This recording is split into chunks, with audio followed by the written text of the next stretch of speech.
Hello and welcome to this week's Sweet Upload. In this video, we'll be discussing 3 basic mixing methods in baking that will help broaden your understanding of making many different baked goods.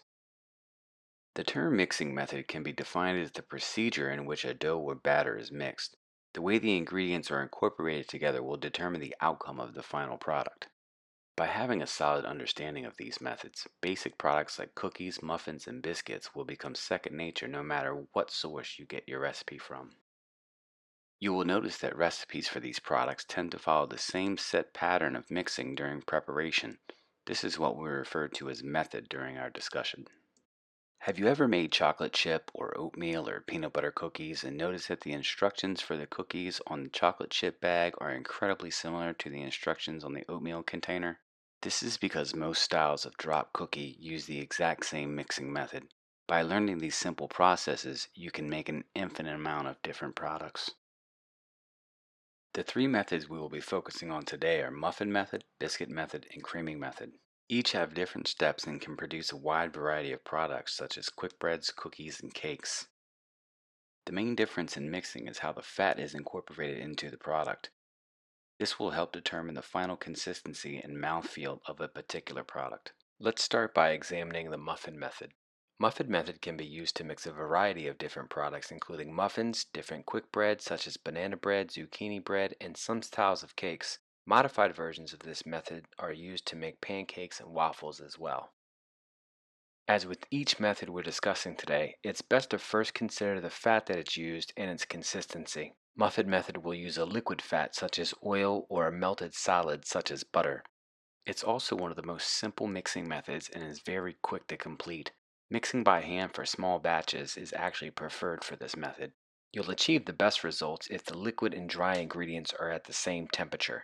Overmixing when using muffin method is a common mistake and can cause major problems with your final product.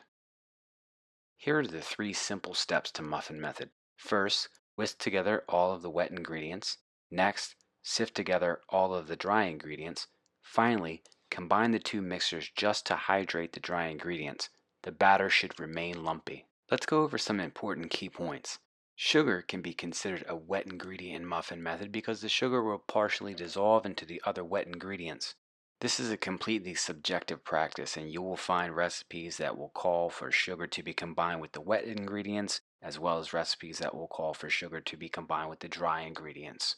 I prefer to always add sugar to wet ingredients because dissolving sugar into the liquid ingredients could help prevent overmixing when we combine the dry to the wet.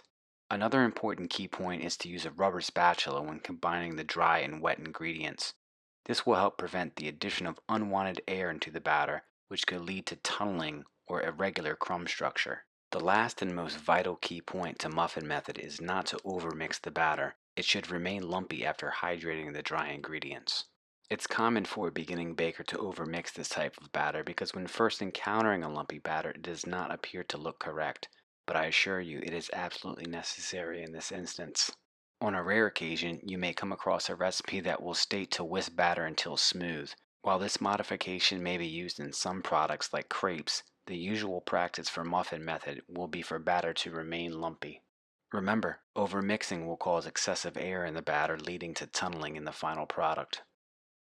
For step-by-step tutorial, check out some of the videos in the Muffin Method playlist linked here. We'll be covering a wide variety of products using this method. Next, let's discuss the biscuit method. Products that can be made from this method include biscuits, pie dough, Blitz puff pastry, scones, shortcakes, and some varieties of cookies. As mentioned earlier, it's best to first consider the fat being used and think of its consistency. This will help in remembering the remaining steps of each method. Biscuit method begins with chilled solid fat such as shortening or butter. It's best to have all ingredients cold for this method. Here are the 3 simple steps to biscuit method. First, cut in fat with dry ingredients to desired size depending on the product. Next, add very cold liquid to the crumb leaf fat flour mixture. Finally, mix only to hydrate the dry ingredients. The term cut in refers to mixing together cold fat with dry ingredients. This can be achieved with a mixer, a pastry blender, a food processor, or even a fork. Fat is cut into the dry ingredients to specific sizes depending on the product being made. It is very important that the fat does not absorb the dry ingredients. For products that have a flaky texture like biscuits or scones, the fat is cut into large pieces, usually said to be pea-sized pieces. For products that have more structure, such as mealy pie dough or shortbread cookies, fat is cut into a much smaller size, said to resemble sand or coarse cornmeal. Here are some key points to remember when using the biscuit method. Best results will be achieved when the fat and liquid ingredients are cold. In some instances, it is preferable to chill the dry ingredients to prevent the fat from becoming too soft. After combining the liquid to the fat flour mixture, mix only to hydrate. This is what's known as a shaggy dough. Overmixing will develop unwanted gluten in the dough, giving the product an undesirable, tougher texture. As with everything we do in the kitchen, there may be slight modifications depending on the product being made. The last method we'll be discussing in this video is the creaming method, which is one of the most common methods used every day in the bake shop. There is a wide variety of products that can be made from creaming method.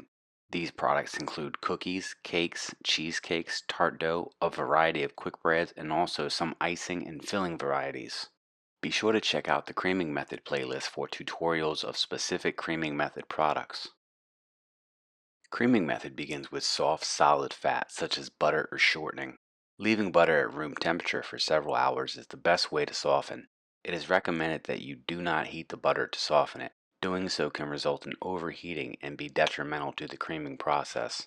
Although all the methods discussed today can be done by hand, for many products, creaming will take several minutes and is much more easily done with a mixer. Best results will be achieved if all the ingredients are at room temperature. This includes eggs and any liquids in your recipe. Here are the 3 simple steps to creaming method. First, cream together fat and sugar until light and fluffy. Next, slowly add eggs and any flavoring extracts. Be sure to scrape often to ensure liquid is absorbed evenly. Finally, alternate adding the dry and wet ingredients. Remember, slight modifications may be needed depending on the product being made. Finally, let's discuss the important key points to creaming method.